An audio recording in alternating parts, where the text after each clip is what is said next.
नमस्कार मित्रमैत्रिणींनो, जर तुम्हाला आपल्या चॅनलवरच्या कथा आवडत असतील तर लाईक करत जात जा आणि चॅनलला सबस्क्राईब करून बाजूची घंटी दाबा आणि ऑलवर सेट करा. म्हणजे जेव्हा जेव्हा मी नवीन व्हिडिओ किंवा कोणतीही नवीन पोस्ट अपलोड करेन तेव्हा ती सगळ्यात आधी तुमच्यापर्यंत पोहोचेल. धन्यवाद. तर वळूया आपल्या कथेच्या पुढच्या भागाकडे. काय झालंय आदिला? तिने भरल्या डोळ्यांनी विचारलं.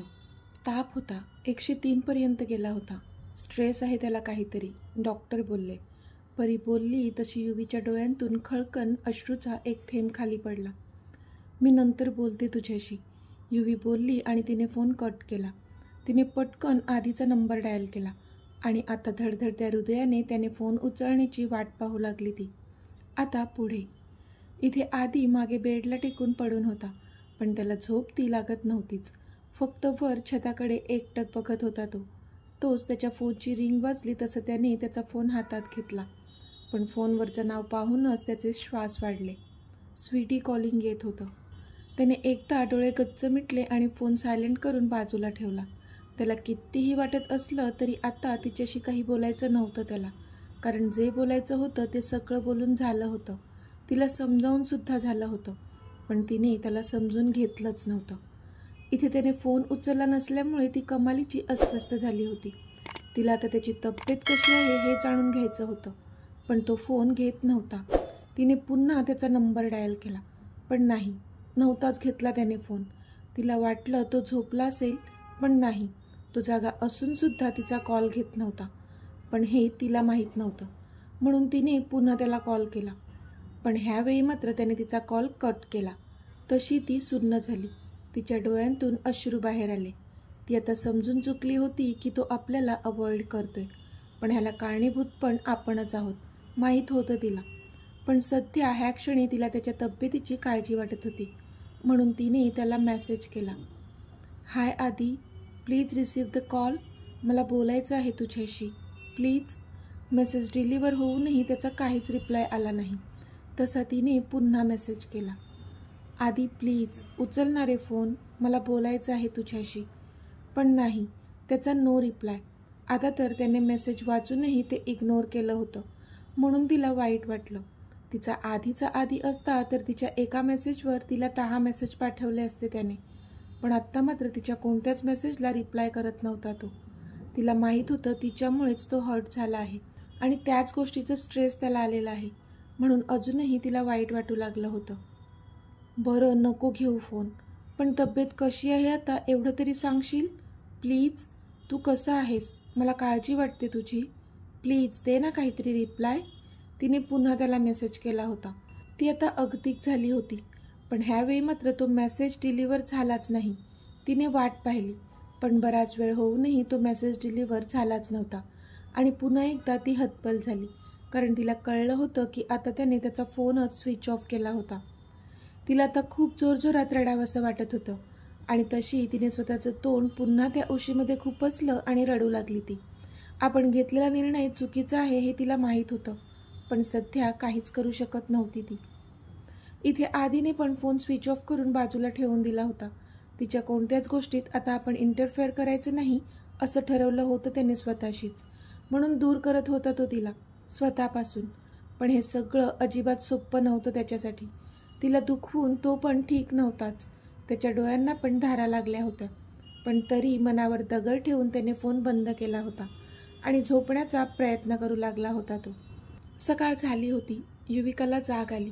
तिने सगळ्यात आधी तिचा फोन पाहिला, पण त्याचा एकही मेसेज नव्हता.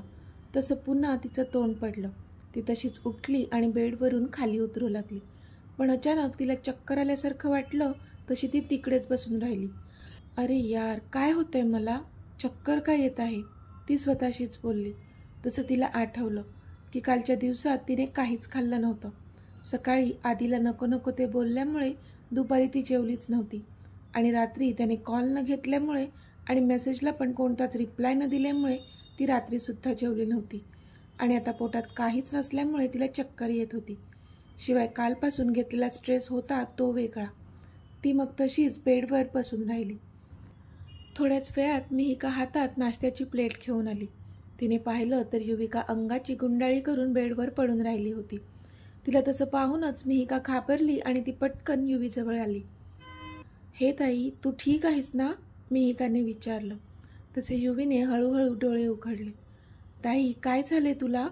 मिहिकाने काळजीने विचारलं. थोडी चक्कर येते मला, युविका डोळे बंद करूनच बोलली.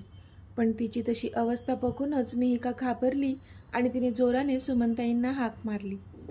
आई, आई, लवकर ये ग! मिहिका ओरडून बोलली तशा सुमनताई घाईघाईतच युवीच्या रूममध्ये आल्या. काय झालं मिहू, का ओरडतेस? सुमनताई बोलल्या.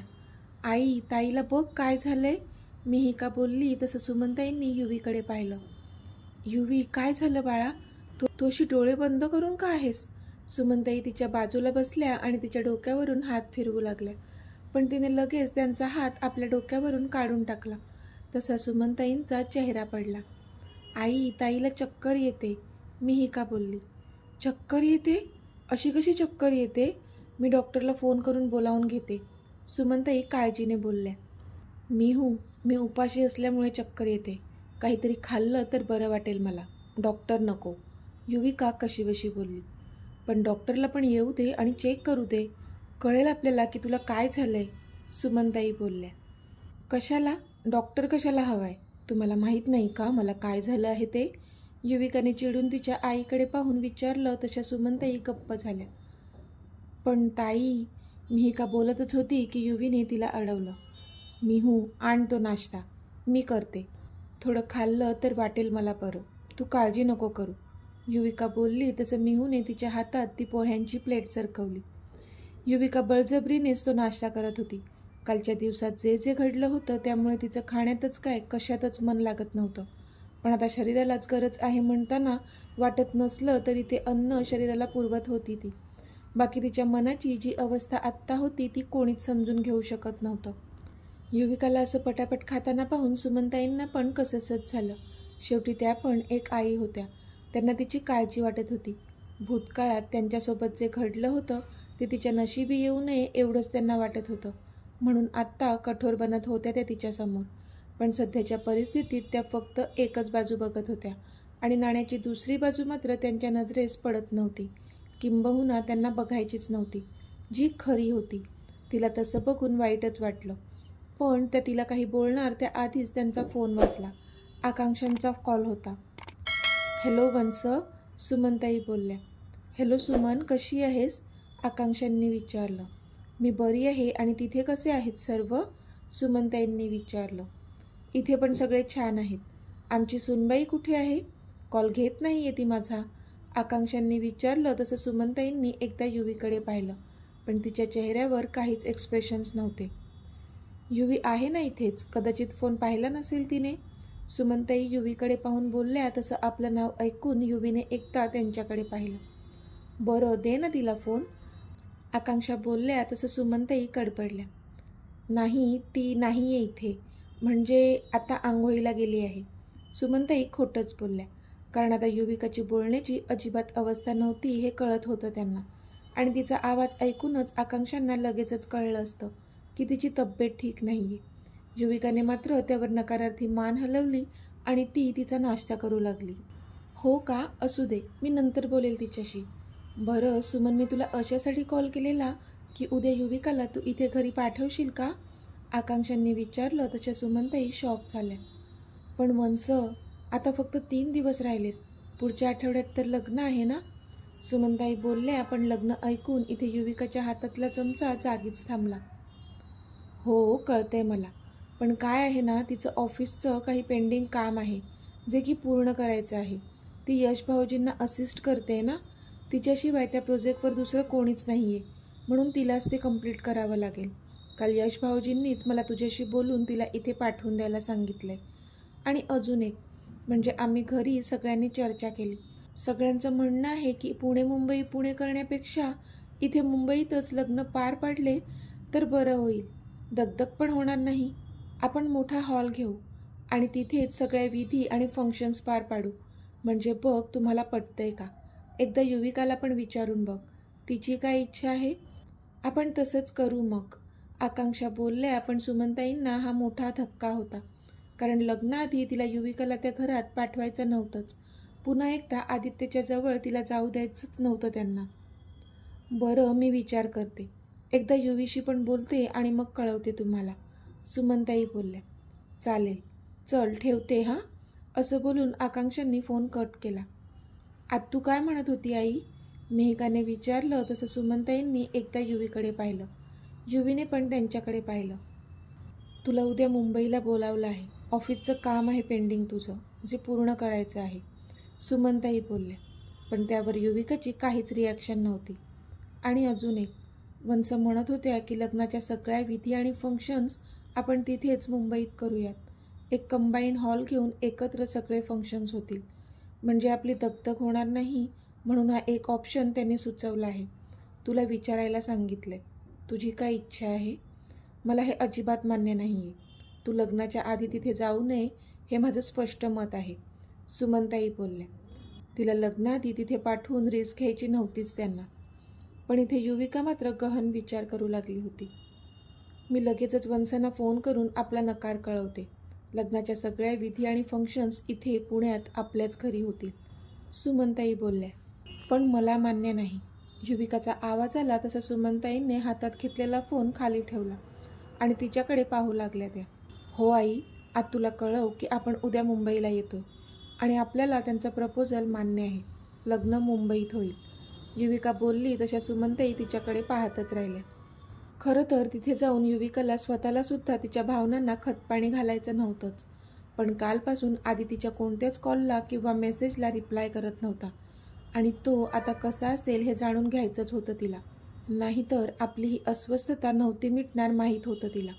म्हणून तिच्या आत्तूचं हे मुंबईला लग्न करण्याचं प्रपोजल ॲक्सेप्ट केलं होतं तिने. लग्नाचं तिला नव्हतं येऊन पडलं, फक्त एकदा तिच्या आधीला डोळे भरून पाहायचं होतं तिला.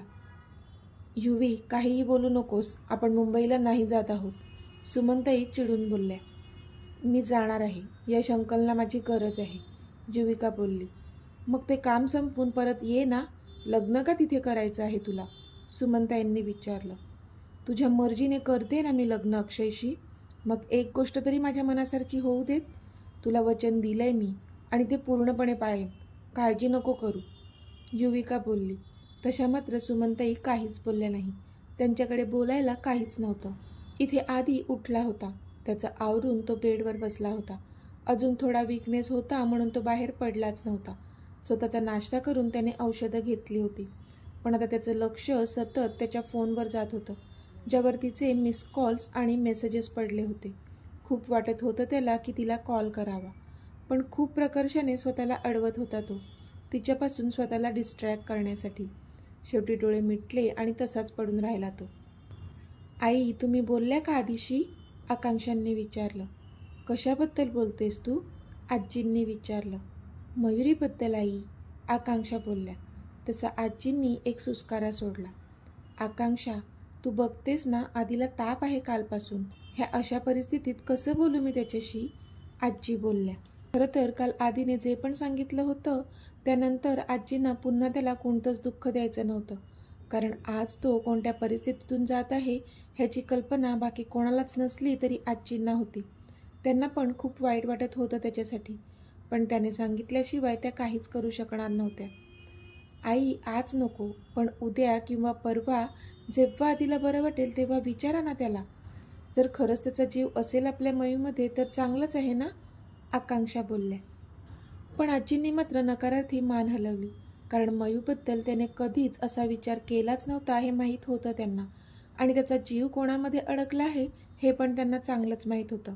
पण सध्या तरी त्या काहीच सांगू शकत नव्हत्या आकांक्षांना. हो ठीक आहे, मी विचारेन त्याला, शेवटी आजी बोलल्याच. कारण तोपर्यंत ह्या विषयाला फुल स्टॉप लागणार नव्हताच. आता दुसरा दिवस उजाडला होता. आधीला आज बऱ्यापैकी बरं वाटत होतं. त्याने स्वतःचं आवरलं आणि तो खाली उतरून आला. तो आता डायनिंग टेबलवर बसला होता. अरे आधी, सकाळी सकाळी तयार होऊन कुठे चाललास बाळा, तुझी तब्येत अजून ठीक नाही आहे, प्रतीक्षा बोलल्या. Mom, I am perfectly all right, don't worry. जेवढा करायचा होता तेवढा आराम केला आहे मी. आता थोडं काम पण करूया. बाय द वे, मी ऑफिसला चाललो आहे, तो बोलला. पण त्यावर प्रतीक्षा काही बोलणार तोच आजींनी त्यांना अडवलं. प्रतीक्षा जाऊ दे त्याला ऑफिसला, बरा आहे तो आता, आजी हसून बोलल्या.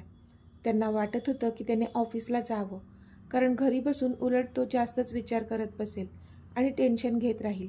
त्यापेक्षा ऑफिसमध्ये कामात स्वतःला झोकून दिलं तर थोड्या वेळासाठी का होईना तो आपलं दुःख बाजूला ठेवेल असं वाटत होतं त्यांना. काळजी वाटत होती त्याची.